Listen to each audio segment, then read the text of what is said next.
Yellow Brick War, Chapter 35. Princess, Lulu breathed. You've returned. She sank to one knee in a sweeping courtly bow. After a second, Mombi knelt too, then Gert, and then Knox, who elbowed me in the ribs.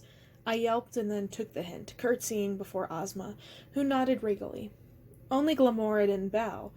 Ozma looked her dead in the eye, and finally she knelt, never taking her eyes off the princess.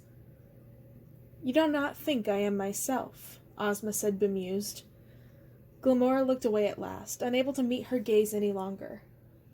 I don't think we should be hasty, she said, almost sullenly, like a teenager scolded for not cleaning her room.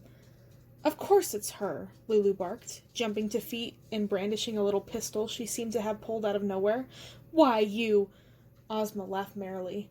My dear champion, Lulu, what would we do without you? I don't blame Glamora for doubting me. Her expression grew sober. I've been gone for a long time, but I promise you, Glamora, it's me, and with Dorothy gone, I can at last regain my rightful place as the ruler of Oz. Lulu cheered, dancing around the princess in what looked suspiciously like an actual jig. I stifled a laugh. Even Knox cracked a grin. He stood up and helped me to my feet. Gert and Mombi soon followed, but Glamora remained on her knees. Forgive me, Princess, for being suspicious, she murmured, her eyes downcast. As you said, it's been a long time.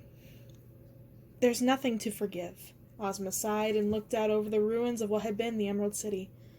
I hope too much has not been lost for the glory of Oz to be restored, she said sadly. Mombi cleared her throat. Come now, Princess. That's no way to talk, she said gruffly. To my astonishment, I saw that her eyes were filling with tears. Oh, never mind this old bag, she grumbled, embarrassed, as she dashed them away with the heel of her hand. I never thought this day would come. But I remembered what Lorraine had told me. You're not done yet, I said. We still have to deal with the Gnome King. If you've defeated Dorothy, he'll be planning his next move. We're safe for the time being, Glamora said. But he's with my mom. I have to get back to Kansas somehow. I don't think I could use the shoes to... You're not going anywhere in those shoes, Mombi said sharply. They belong to Oz. Their magic stays here. But we all make sacrifices, Amy, Glamora said silkily. Mombi was nodding in agreement. Knox stepped forward, taking my hand. Listen to them, Amy, he said. They know what's best. Had he lost his mind? I opened my mouth to protest. He winked at me too quickly for the other witches to catch, and I understood. There was no point in fighting all three of them now. He was right. We could figure out a plan later, and the fact that he was on my side made everything suddenly seem more bearable. A coronation! Gert exclaimed, straightening up, as if we hadn't just been arguing about the fate of Oz. That's just what we need. Bring the country back together. Give people something to look forward to. Oz loves a new monarch, even if she's a monarch we've already had. Ozma laughed. I've already had a coronation, Gert, she said, but Gert waved a hand dismissively. That was ages ago, she said. Besides, we had that whole unfortunate interlude with Dorothy the Upsurfer. We want to reassure the whole country that the right person is back in charge for good. A coronation is what the people will want. We don't even have a palace, Mombi pointed out. We'll host it in the land of the monkeys, Lulu said excitedly. Boy, do monkeys know how to throw a party. Why, the last one No, Ozma interrupted. Of course, I appreciate your offer, dear Lulu, but the coronations of Oz has always been in the Emerald Palace. If there's no palace, we'll have to build something. The heart of Oz is here, and always has been, even if the palace is no longer standing. I was pretty close to no longer standing myself. I didn't realize I'd said it out loud until Knox shot me a funny look. Ozma laughed again and clapped her hands. What am I thinking? She exclaimed. First, my brave wicked must rest. You've been through so much. We can hardly plan a party if you're all starving and exhausted. As soon as she said it, I realized I was starving. I might have even been more hungrier than tired. Without waiting for another word, Ozma brought her hands together, and they began to glow with power. There was something almost alien about her magic. The light she created shimmered with an oily rainbow sheen, like gasoline leaking across the water. It arched upward, drawing out the outline of a structure that slowly took shape under her direction. In just a few minutes, Ozma created a big silk wall-in pavilion stretched over a delicate golden frame with a wrought filigree at every point. Gems winked here and there in the framework, and a beautiful flag fluttered from a pole that sprang from the pavilion's highest point. Inside, a long table was laid with more kinds of food than I'd ever seen in one place in my life, even at one of Dorothy's banquets. An entire roast pig with an apple in its mouth, platters of fruits, most of which I didn't recognize, and some of which were talking at each other, baskets of steaming rolls, tureens of soup under which tiny fires burned, stoked by tiny figures who carried tiny logs, an enormous platter of desserts, rainbow frosted cupcakes dusted with glitter that made me think sadly of polychrome, a miniature emerald city rendered in chocolate studded with emeralds made out of sugar, a cake in the shape of a dragon that breathed fire. Ozma's post-maybe defeating Dorothy banquet was enough food to feed an army, which turned out to be a good thing. Since Lulu put 2 fingers between her lips and emitted a piercing whistle, monkeys bounded out of nowhere. Lulu had brought her army, or at least all its surviving members.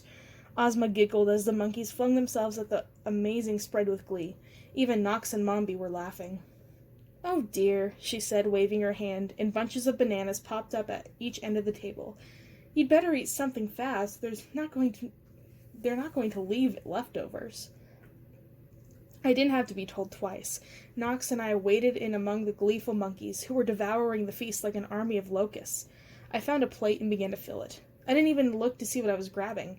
At that point, I would have eaten pretty much anything.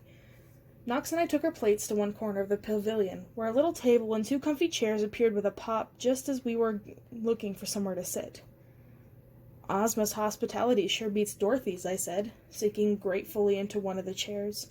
A napkin materialized out of thin air and tucked itself discreetly into my collar. "She doesn't think much of your table manners, apparently," Nox said with a smirk. I was too tired to do anything about it. "I don't blame her," I said. "The way I feel right now, I'll be lucky if I can get half this stuff into my mouth." Nox has already dug in, and I followed suit. Everything was delicious. Some things tasted how they looked, and others changed into something else in my mouth. The flavors were all different, but subtly harmonized. It was like eating a symphony. Ozma hadn't touched the food, and I wondered if fairies had some weird eating disorder, or if they didn't need to eat. I couldn't remember if I've ever had a meal with her when she was the spaced-out version of herself. After the feast, Ozma snapped her fingers. Table and dishes vanished, and the pavilion began to reconfigure itself into a long hall with dozens of silk-walled rooms flanking it. "And now, my dear soldiers, it's time to rest," she said gently. "Tomorrow we work, but tonight we sleep." When Ozma had walked away, I leaned in closer to Nox. "We have to figure out a way for me to go back to Kansas and stop the Gnome King," I said in a low voice. He shook his head at me. "Not here," he whispered. "It's not safe to talk anywhere near them." I nodded to show I understood. "Anyway, you need rest," he said in a normal tone of voice. "We all do." He took my hand and I rested my forehead on his shoulder. From across the tent, Mombi cleared her throat and I jerked backward. Nox dropped my hand like it was a hot coal. "They're watching us," he said so quietly I almost missed it. I sighed. Nothing was ever simple in Oz. "Good night," I said loudly as I stood up and walked away from him. More than anything, I wanted him to be able to follow me, to let my guard down just for a night, to fall asleep in someone's arms. But I pushed those thoughts out of my head. I couldn't let the witches suspect that I was going to try to get back to Kansas on my own, or that Nox and I had feelings for each other that went directly against the Quadrant's demands. I was pretty sure Gert couldn't read my thoughts unless I was next to her, but there was no sense in trumpeting my feelings. And Nox was right. More than anything else right now, I needed sleep. Pushing aside the curtains and entering one of the little rooms, I saw that it contained a soft, thick mattress piled with pillows and blankets. The magic boots glittered on my feet, but I didn't have any choice but to sleep in them. Besides, I was so tired it didn't matter. I didn't lie down so much as face plant directly into the bed, and I'm pretty sure I was fast asleep before my cheek even hit the pillow. Thankfully, I didn't dream.